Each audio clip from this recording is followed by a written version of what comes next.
In today's video, I'm going to teach you how to create 1099s in QuickBooks Online. If you pay independent contractors, creating accurate 1099s is essential. Before we jump in, a quick heads up. 1099s typically go to non-employees you paid for services, usually when total payments reach the IRS threshold.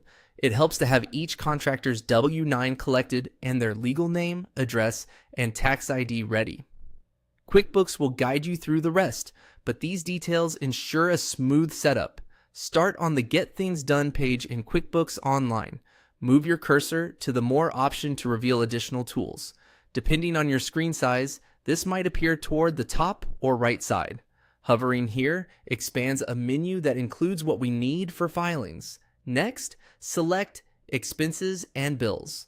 This brings you to the Expenses workspace, where QuickBooks groups all vendor-related tasks, including 1099s. If your company has many permissions or custom roles, make sure you're signed in with access to vendor and filing tools so you can see everything on this page. Once you're in the Expenses and Bills area, choose 1099s. This section is dedicated to contractor filing.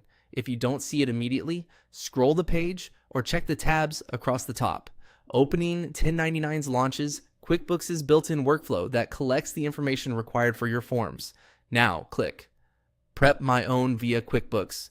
This is the path for preparing and filing directly within QuickBooks. The wizard will walk you through a clear sequence, confirming your business details, reviewing each contractor's info and tax ID, mapping the expense accounts you used for contractor payments to the correct 1099 boxes, and reviewing totals. QuickBooks generally uses payments on a cash basis for 1099 reporting and automatically excludes payments made by credit card or certain third-party networks, since those are usually reported separately. As you review, look for missing tax IDs, old addresses, or contractors not marked as eligible for 1099s and update them before proceeding. If an amount looks off, check whether you categorize the payment to the right expense account and that the account is included in your 1099 mapping. You can adjust the mapping in this workflow without leaving the page. When everything is accurate, continue through the prompts to complete preparation. From there, you'll be able to e-file through QuickBooks or generate forms to print and mail, along with copies for your contractors. That's the process from start to finish. Hover on More, open Expenses and Bills, select 1099s, and choose Prep My Own via QuickBooks. Take a moment to confirm details carefully, and you'll have compliant 1099s ready to file by the deadline.